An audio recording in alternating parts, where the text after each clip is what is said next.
Prime Minister Narendra Modi's recent visit to the Brics summit in Kazan in Russia marked a significant moment in India's international diplomacy. The most important outcome was in the context of India-China relations. It also adds heft to India's unique position on the global stage.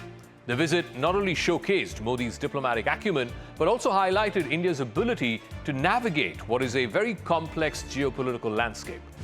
One of the most noteworthy outcomes, of course, was Mr. Modi's participation in the Brics summit was his meeting with Chinese President Xi Jinping. Now, this encounter was their first formal discussion in 5 years.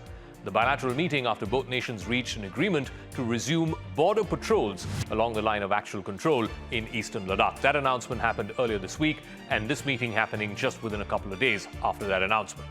Now, this agreement is particularly significant because it signals a thaw in ties between Beijing and Delhi, which have been strained, frankly, ever since the deadly Galwan clashes of 2020. There were multiple diplomatic and military conversations and meetings. In fact, more than 20 conversations at the level of the corps commanders, more than 30 conversations at the level of the diplomats, all of which finally led to this breakthrough that we saw earlier this week. Mutual trust, mutual respect और mutual sensitivity हमारे संबंधों का आधार बने रहना चाहिए. Mr. Modi stated that maintaining peace and stability along the border should remain a priority. In fact, he said there has to be mutual trust, mutual respect, and mutual sensitivity to each other's concerns. Xi Jinping, on the other side, underscored the necessity for both nations to fulfill their international obligations and serve as models of unity among developing countries. The agreement to resume patrols is seen as a step towards rebuilding trust as well as enhancing communication between both India and China. It's important for both sides to have more communication and cooperation, properly handle differences and disagreements, and to facilitate each other's pursuit of development aspirations. Modi's ability to engage with both Western and Eastern powers places him amongst a select group of world leaders who can effectively communicate with both US President Joe Biden on one day and Russian President Vladimir Putin on another day. This unique position allows India to act as a bridge between competing global interests. While India has strengthened its ties with the United States through alliances like the Quad, comprising Australia, Japan, and the US itself, it also simultaneously maintains very robust and steady relationships with Russia, certainly, and now increasingly with China, too, through platforms like the Brics and the Shanghai Cooperation Organization, the SCO. In fact, just weeks before the Brics summit, Modi was in Wilmington, Delaware, attending the Quad summit in Biden's hometown, and then in Russia twice in 3 months. He also made a quick pit stop in Kiev just in the last few months. Excellency पिछले 3 महीनों में मेरा 2 बार रूस आना हमारे करीबी समन्वय और गहरी मित्रता को दर्शाता है.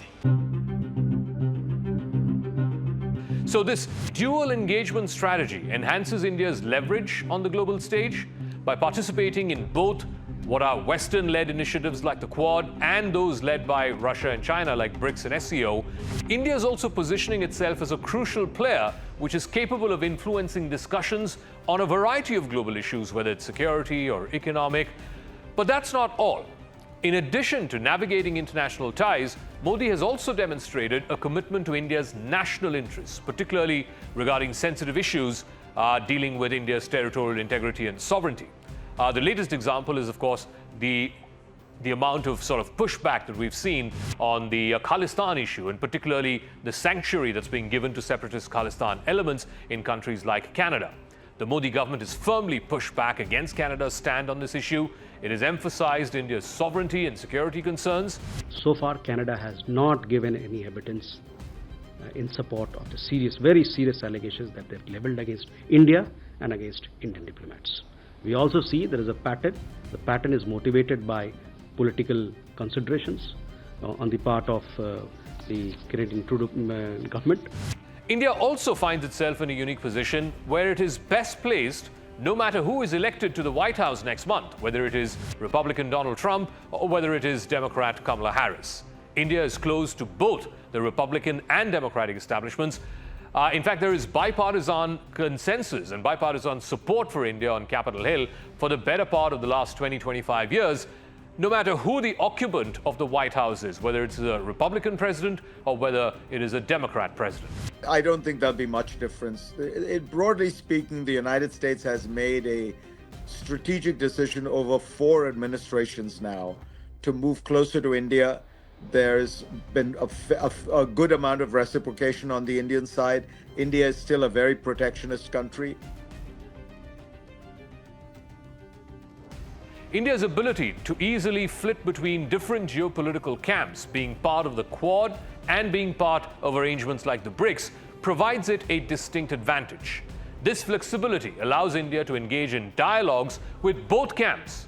But at the same time, it also allows India to stay away from being overly aligned with any one single power bloc. And that, of course, has been a huge feature of the Cold War. Post the Cold War, India has been highlighting, and Mr. Modi did this very much during the Brics summit just a few days ago, that India is very much at the forefront of strategies aimed at reducing reliance on the US dollar. In fact, the Brics Bank was also an initiative that was pushed through by Prime Minister Modi. It fits perfectly well with India's policy of strategic autonomy, and at the same time, it showcases India's push for a multipolar world.